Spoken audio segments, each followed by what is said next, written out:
Ola Uber సంస్థలకు వ్యతిరేకంగా cab డ్రైవర్ల సంఘం చేపట్టిన ఆందోళన 5వ రోజుకు చేరింది. సమ్మెకు టీఆర్ఎస్ నేతలతో పాటు టీజేఏసీ చైర్మన్ కోదండరాం సంఘీభావం తెలిపారు. ఆశ చూపించి వల్లో వేసుకున్న క్యాబ్ సంస్థలు తర్వాత మోసం చేశాయని ఆరోపిస్తున్నారు డ్రైవర్లు. అటు సమ్మెతో ప్యాసింజర్లు ఇబ్బందులు పడుతున్నారు.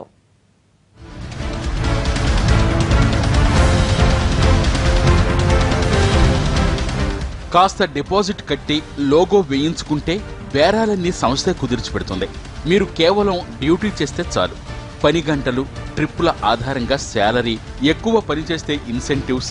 ఇది ఓలా ఉబెర్ సంస్థలు క్యాబ్ డ్రైవర్లపై విసిరిన వల. ఓలా ఉబెర్ మాయాజాలంతో సొంత బిజినెస్ నడిపే డ్రైవర్లు, ఓనర్లు కూడా ఆయా సంస్థల స్టిక్కర్లు అంటించుకుని అవి ఇచ్చే బిజినెస్తో హాయిగా మనీ సంపాదించడానికి అలవాటు పడ్డారు. ఆ అలవాటే ఇప్పుడు వాళ్ళ కొంప ముంచింది.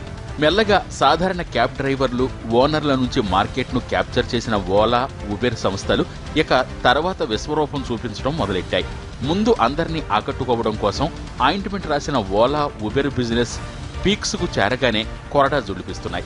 చెప్పా పెట్టకుండా ట్రిప్పులు క్యాన్సిల్ చేయటం, ఇన్సెంటివ్స్ కట్ చేయటమే కాకుండా రోజుల తరబడి బిజినెస్ ఇవ్వని సందర్భాలు పెరిగిపోతున్నాయి. ఇదేమని నిలదీసిన సమాధానం రాకపోవడంతో ఆందోళనకు దిగారు.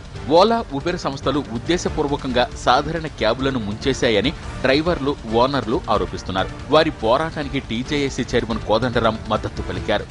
కొద్ది క్యాబ్స్ ఉన్నప్పుడు వీళ్లకు లాభం జరిగింది.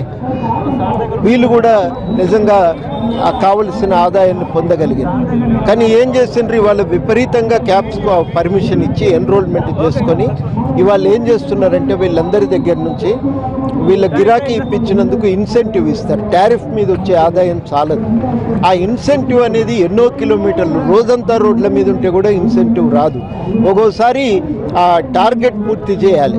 టార్గెట్ పూర్తి చేసినా నువ్వు పలానా కస్టమర్తో దురుసుగా మాట్లాడినవట అని చెప్పి టారిఫ్ను, ఇన్సెంటివ్ను తగ్గిస్తారు. అట్లా అవుతుంది. దానివల్ల ఏమవుతుందంటే వీళ్ళకు ఆదాయం రావటం లేదు. ఆదాయం రాకపోగా వీళ్ళు బ్యాంకు అప్పు కట్టి కారు మెయింటైన్ చేస్తూ ఇల్లు గడుపుకోవాలంటే చాలా కష్టమైన పరిస్థితులు. చాలామంది అనారోగ్యాల పాలై బతకలేని పరిస్థితుల్లో ఆత్మహత్య చేసుకున్న వాళ్ళు కూడా. ఆందోళన 5వ రోజుకు చేరిన ఓలా ఉబెర్ మొండిగా వ్యవహరిస్తుండటంతో ప్రభుత్వ జోక్యాన్ని కోరుతున్నారు డ్రైవర్లు. రవాణా మంత్రి మహేందర్ రెడ్డితో పాటు అధికారులను కూడా కలిసి ఫిర్యాదు చేయాలని నిర్ణయించారు. సార్, మా సమస్యలు తీరేంత వరకు ఈ యొక్క ఉద్యమం ఆపేది లేదు. మా డ్రైవర్ సమస్యలు తీరేంత వరకు ఎప్పటికైనా సరే, మా ప్రాణాలు పోయినా సరే కంపల్సరిగా మా ఓలా ఊబర్ వచ్చి మా వాళ్ళు దిగి వచ్చి మాకు న్యాయం చేసేంత వరకు ఈ పోరాటం కొనసాగిస్తామని కోరుకుంటున్నాం. గవర్నమెంట్ కోరుకున్నది ఒకటే, ఆ ఓలా ఊబర్ని పిలిపించి మా సమస్యల పైన సరైన న్యాయం చేయాలని మేము కోరుకుంటున్నాం.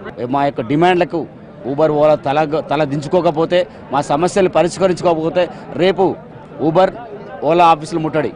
డ్రైవర్లు, ఓనర్ల ఆందోళనతో దాదాపు 90,000 క్యాబులు నిలిచిపోయాయి. దీంతో ప్రయాణికులు తీవ్ర ఇబ్బందులు పడుతున్నారు. ముఖ్యంగా ఎయిర్పోర్ట్ రూట్లలో కష్టాలు ఎక్కువగా ఉన్నాయి.